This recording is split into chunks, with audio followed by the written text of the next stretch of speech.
Welcome. I'm thrilled that you've joined me on numerologist.com for this week's angel messages. My name's Elizabeth Harper from Seal with Love, and we are working with fairy cards today. So what I'd love for you to do is place your hands over your heart, just like angel wings. Invite your angels to guide you to message 1, 2, or 3. A message that comes from their heart to yours. Okay? Shuffle these cards, invite the angels and the fairies in as we work with this energy. You know, I don't necessarily see things as winged, though I do love adding wings to all of my imagery. It's an energy that is there, so you may feel that energy coming in as you call in the angelic vibration, which to me is really huge, and the fairy kingdom, which has a completely different vibration. Very excitable, I feel the fairy is. All right, number 1. Let's see what comes up for you. Hope. So you see in the distance, there is a rainbow. Rainbows are symbolic of completion. And they're symbolic of gifts and blessings. At the end of the rainbow, there's a pot of gold, right? So it says, hope is always there, even if we can't see it. Optimistic expectations can help change a negative situation into a positive one. Isn't that true? Because, you know, if you are all down in the dumps because you think that something bad's going to happen, or something is going to be a struggle, or it's going to be a challenge, then that creates the energy within you of struggle and difficulty. It's heavy. Just think about that for a moment. Imagine the energy of struggle. And just allow that to wash through you. Feel it within every cell of your being. And then call in love. Call in ease, balance. Call in the energy that is really going to guide you forward with positivity, gratitude, hope. And feel the difference in that energy. It lifts you up, doesn't it? So if you're stuck in a place of struggle, I know it's hard and challenging to really focus on hope, but that energy of hope leads you toward a better future, toward something that is going to be supportive for you. And it may not all change all at once. That's the problem sometimes, isn't it? Because when it doesn't all change at once, we think, well, that didn't work. But little steps. And especially if we're used to being in this place of negativity, then it can take little steps in order for things to change for us. So let's start now.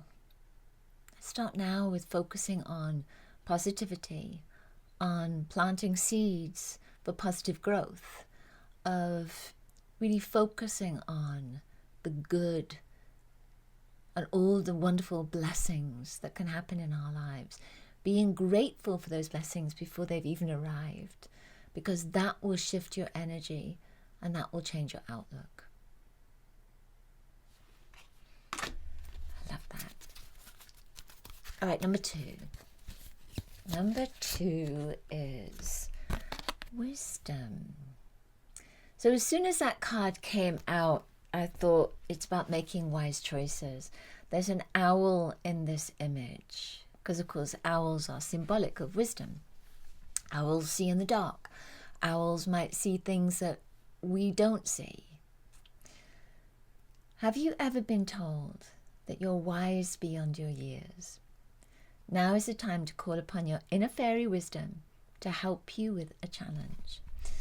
So it's interesting that, isn't it? Because the first card is about hope and this one's about wisdom. So the wisdom of making the right choice, the wisdom of, is this really a situation you want to step into? Or is this a situation that you want to speak up about? What's going to change as a consequence of that? What can you do that is a wise thing to do?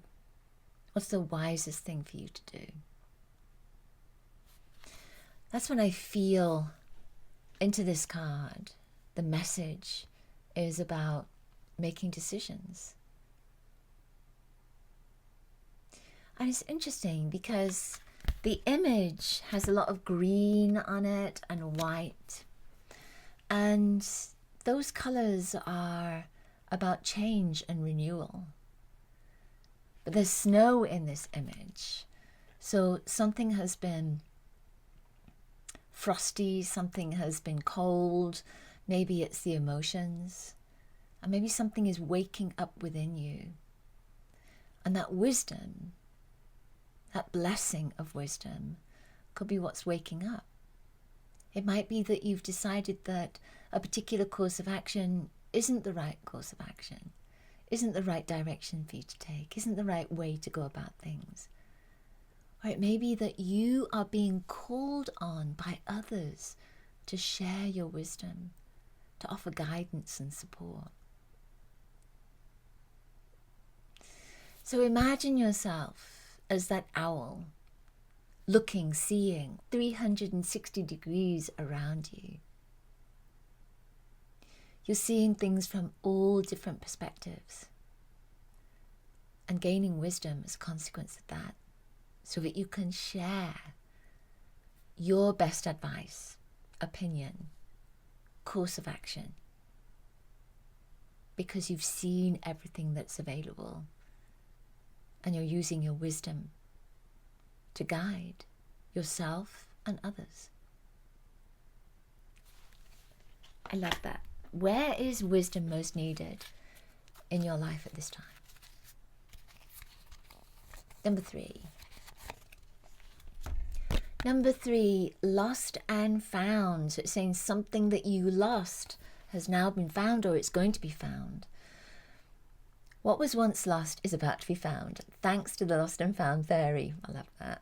Sometimes she can help us find things we never even realized were lost. And you might think that that is about losing a piece of jewelry or money or something else, a book. But it could also be about lost relationships. And that the lost and found fairy is saying, okay, there's a relationship coming back into your life. There's a connection that is coming back. And this is about reconnections. And you may not even have realized that that connection was lost. You might not even have thought about it. But now that energy is coming back to support you, maybe to help you realize that you have moved beyond something that was there before, maybe an obstacle. And now this reconnection is there to bring love into your life, to bring light into your life, joy, happiness. All kinds of different energy that could come back as a consequence of a relationship that is returning. A lost and found may also be a job. It could be a home. It could be a way of life. So whatever it is, open your heart up now and say, what was it I lost? And what am I ready to find? What am I ready to welcome back into my life? I love that. As always, thank you so much for being here with me today. I'm sending you so much love, angel blessings for your week ahead. I'll see you next week. Bye for now.